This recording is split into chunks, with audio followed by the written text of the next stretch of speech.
Appendix के बारे में बताइएगा कि इसकी शुरुआत कैसे होती है। अनहेल्दी खाना खाने की वजह से या बड़ी आंत में ज़्यादा जरासीम पाए जाने की वजह से वो जरासीम बड़ी आंत से निकलकर अपेंडिक्स के अंदर दाखिल हो जाते हैं। जिस मरीज़ को भी स्लाइड सा बुखार हो, मतली महसूस हो और पेट के निचले दाएं हिस्से में दर्द महसूस हो, उसको ये ख्याल करना चाहिए कि शायद उसको अपेंडिक्स की दर्द तो नहीं।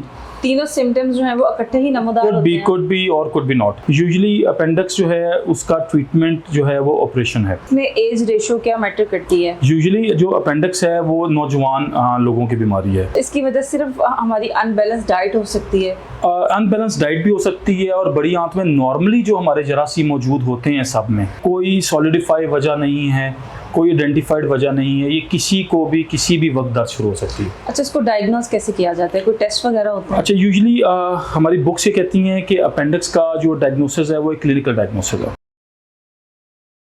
अस्सलाम वालेकुम, मैं हूं आपकी मेज़बान अरूज मलिक। आप देख रहे हैं टीवी टुडे। व्यूअर्स, आज हमारे साथ मौजूद हैं डॉक्टर आतिफ न्याज। आइए उनसे बात करते हैं, उनसे जानते हैं कि ये जो अपेंडिक्स का दर्द है इसकी क्या वजूहात हो सकती हैं, इसमें किस एज में ये जो रेशो है इस दर्द की, इस तकलीफ़ की पाई जाती है और इसका इलाज क्या है। और दूसरी बात हम करेंगे कि हर बंदा, अगर देखा जाए हर दूसरा बंदा जो है वो पित्ते की दर्द में मुब्तला है। अक्सर सुनने में आता है कि पित्ते में पत्थरी हो गई है। इसकी क्या वजूहात होती हैं? क्या कुछ खाना पीना हम अनबैलेंस कर देते हैं और क्यों हम इस तरफ जा रहे हैं कि नई से नई बीमारी, जो कभी सुना जाता था कि बुजुर्गों में ये जाके बीमारी जो है आसार जाहिर होते थे, वो अब नौजवान नस्ल, इवन बच्चे भी जो हैं इस चीज़ को फेस करते हैं। आइए डॉक्टर साहब से बात करते हैं और कोशिश करते हैं आपको उनके तजुर्बे से मुस्तफ़ीद करने की। अस्सलाम वालेकुम। जी अस्सलाम वालेकुम। कैसे हैं आप? अल्हम्दुलिल्लाह। अच्छा, अपेंडिक्स के बारे में बताइएगा कि इसकी शुरुआत कैसे होती है। अपेंडिक्स बेसिकली बड़ी आंत से एक ऑर्गन आप कह लें 2 से 3 सेंटीमीटर का प्रोट्रूड कर रहा होता है। नॉर्मली वो हम सब में मौजूद होता है, मगर कभी कभार अनहेल्दी खाना खाने की वजह से या बड़ी आंत में ज़्यादा जरासीम पाए जाने की वजह से वो जरासीम बड़ी आंत से निकलकर अपेंडिक्स के अंदर दाखिल हो जाते हैं। वो अपेंडिक्स के अंदर सोजिश पैदा कर देते हैं। शुरुआत इसकी ऐसी होती है कि मरीज़ को हल्का बुखार होता है, मतली महसूस होती है और पेट में एक दर्द महसूस होती है जो यूजुअली नाभ से स्टार्ट होती है और पेट के दाएं निचले हिस्से में जाके ख़त्म हो जाती है या उधर ही मौजूद रहती है। इसकी बहुत सी वजूहात हैं। वैसे तो पेट के दाएं वाले निचले हिस्से में दर्द होने की बहुत सारी और वजूहात हैं, मगर अपेंडिक्स एक मेजर वजह है। जिस मरीज़ को भी स्लाइड सा बुखार हो, मतली महसूस हो और पेट के निचले दाएं हिस्से में दर्द महसूस हो, उसको ये ख्याल करना चाहिए कि शायद उसको अपेंडिक्स की दर्द तो नहीं। तीनों सिम्टम्स जो हैं वो इकट्ठे ही नमूदार होते हैं। कुड बी और कुड बी नॉट। कभी कभी ऐसा भी होता है कि सिर्फ इन तीनों में से कोई एक सिम्टम, मगर यूजुअली दर्द is a main symptom. Pain जो है वो दाएं हिस्से में, पेट के निचले हिस्से में यूजुअली होती है। किसी को भी अगर पेट के दाएं निचले हिस्से में दर्द होती है तो उसको फ़ौरन जो है वो नियर बाय किसी सर्जन से रब्ता करना चाहिए। यूजुअली अपेंडिक्स जो है उसका ट्रीटमेंट जो है वो ऑपरेशन है। ऑपरेशन जो है वो हम 2 तरह से करते हैं, एक चीरा देते हैं और एक लेप्रोस्कोपिकली करते हैं, मींस वाई कैमरा करते हैं। उसमें पेट पे 2 या 3 छोटे छोटे सुराख किए जाते हैं और वहाँ से कैमरा और औजार डालकर पेट में तो अपेंडिक्स को निकाल लिया जाता है और 2 या 3 दिन ऑपरेशन के बाद, दवाइयाँ लगने के बाद मरीज़ बिल्कुल सेहतयाब होकर अपने घर वापस चला जाता है। ये इसमें एज रेशो क्या मैटर करती है? यूजुअली जो अपेंडिक्स है वो नौजवान लोगों की बीमारी है, मगर हमने पिछले कुछ अर्से में देखा है कि इवन 60s, 50s, 70s के लोगों में भी ये बीमारी नुमायां होना शुरू हो गई है। तो इसकी वजह सिर्फ हमारी अनबैलेंस डाइट हो सकती है। अनबैलेंस डाइट भी हो सकती है और बड़ी आंत में नॉर्मली जो हमारे जरासीम मौजूद होते हैं सब में कुछ लोगों में वो जरासीम बड़ी आंत से अपेंडिक्स की तरफ दाखिल हो जाते हैं। उसकी कोई सॉलिडिफाई वजह नहीं है, कोई आइडेंटिफाइड वजह नहीं है। ये किसी को भी किसी भी वक्त दर्द शुरू हो सकती है। अच्छा, इसको डायग्नोस कैसे किया जाता है? कोई टेस्ट वगैरह होता है? अच्छा, यूजुअली हमारी बुक्स ये कहती हैं कि अपेंडिक्स का जो डायग्नोसिस है वो एक क्लिनिकल डायग्नोसिस है। क्लिनिकल डायग्नोसिस का मतलब है कि जब तक आप डॉक्टर के पास नहीं जाएंगे कंफर्मेशन नहीं हो सकती कि ये अपेंडिक्स है कि नहीं। जो डॉक्टर सर्जन का हाथ होता है, अगर हाथ कह देता है कि ये अपेंडिक्स की दर्द है तो 99% वो अपेंडिक्स की दर्द ही होती है।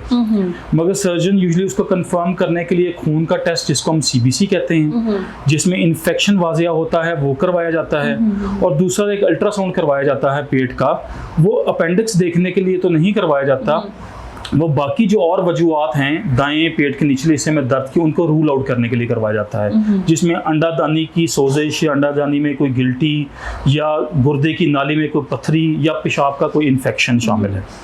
जैसे ही इसकी पेन स्टार्ट होती है तो फ़ौरन ऑपरेट करवाना चाहिए या कुछ लोगों को मेडिसिन से भी फ़र्क पड़ जाता है? अगर अर्ली डायग्नोसिस हो जाता है और अल्ट्रासाउंड पे कोई कॉम्प्लिकेशन जैसे अपेंडिक्स की सोजिश या पानी नुमाया नहीं होता तो एंटीबायोटिक से भी इसका इलाज किया जा सकता है। लेकिन इसका इलाज जो मुकम्मल है वो ऑपरेट ही करवाना पड़ता है? ऐसे नहीं है, अगर अर्ली डायग्नोस हो जाएगा तो एंटीबायोटिक से मुकम्मल सेहतयाबी मुमकिन है, मगर मरीज़ यूजुअली इस दर्द को 2-3-4 दिन अवॉइड करता है, सेल्फ मेडिकेशन करता है, जिसकी वजह से अपेंडिक्स की सोजिश ज़्यादा हो जाती है और फटने का खतरा या फट जाती है, तो फिर हाल हमारे पास सिर्फ ऑपरेशन ही है।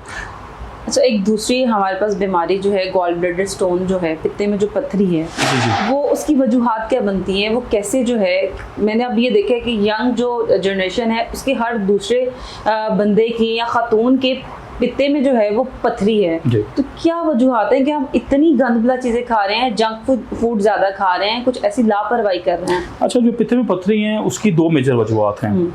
एक कोलेस्ट्रॉल का ज़्यादा हो जाना खून में और दूसरा बिलिरुबिन का ज़्यादा हो जाना। कोलेस्ट्रॉल का ज़्यादा हो जाना 90% वजह है स्टोन्स बनने की, और हमारी आबादी में यूजुअली 90% आबादी में जो स्टोन्स बन रहे हैं दैट आर कोलेस्ट्रॉल स्टोन्स। अब कोलेस्ट्रॉल स्टोन्स का मतलब है कि जिस्म में या ब्लड में चिकनाई का ज़्यादा हो जाना।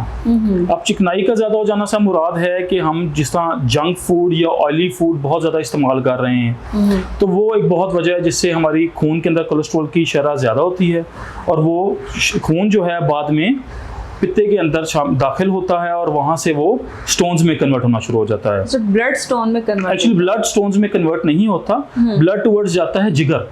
जिगर से जो पानी निकलता है उस पानी में कोलेस्ट्रॉल की मिकदार ज़्यादा होती है, और वो पानी बाद में पित्ते के अंदर दाखिल जैसे ही होता है तो वहाँ पे वो सॉलिडिफाई होना शुरू हो जाता है, क्योंकि उसमें कोलेस्ट्रॉल होता है। जब वो सॉलिडिफाई होता है तो वो स्टोन बनना शुरू हो जाता है। इसका ट्रीटमेंट क्या है, उसको इसकी एहतियात कैसे की जा सकती है? अच्छा, ये एक बहुत मिसकंसेप्शन है कि जो पित्ते की पथरी है उसका इलाज जो है वो दवाइयों से भी किया जा सकता है। पित्ते की पथरी जो है इसका सिर्फ एक ही इलाज है, दैट इज़ लेप्रोस्कोपिक कोलेसिस्टेक्टमी, जिसको हम कहते हैं कि कैमरा की मदद से पित्ता और पित्ते की पथरियां दोनों ही रिमूव कर दी जाती हैं।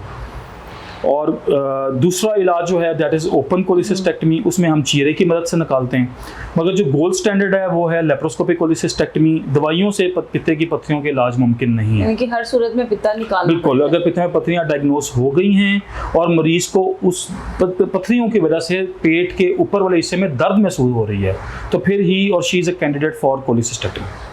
तो कोई ऐसा भी एडवांस इस तरह की मेडिकेशन है जो आ रही हो जिससे पित्ता जो है रिमूव ना करना पड़े? अभी तक ऐसी कोई एडवांसेस नहीं हैं।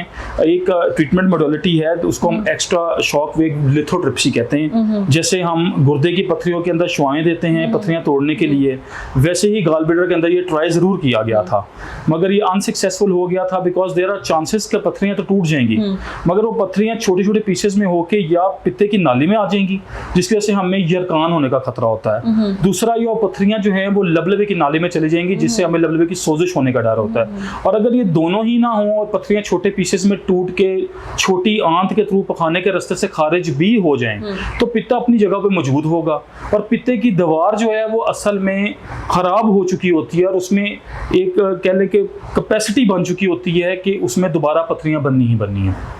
अच्छा, ऐसे लोग जिनका पित्ता रिमूव हो चुका है जी, उनको क्या एहतियात करनी चाहिए? अच्छा, अल्लाह ताला का कुछ ऐसा निज़ाम है कि पित्ते का ऑपरेशन करवाने के 2 से 3 महीने बाद जो पित्ते की नाली है वो पित्ते की तरह फूल जाती है, सूज जाती है, और वो फंक्शन जो पित्ता करता है वो पित्ते की नाली करना शुरू कर देती है।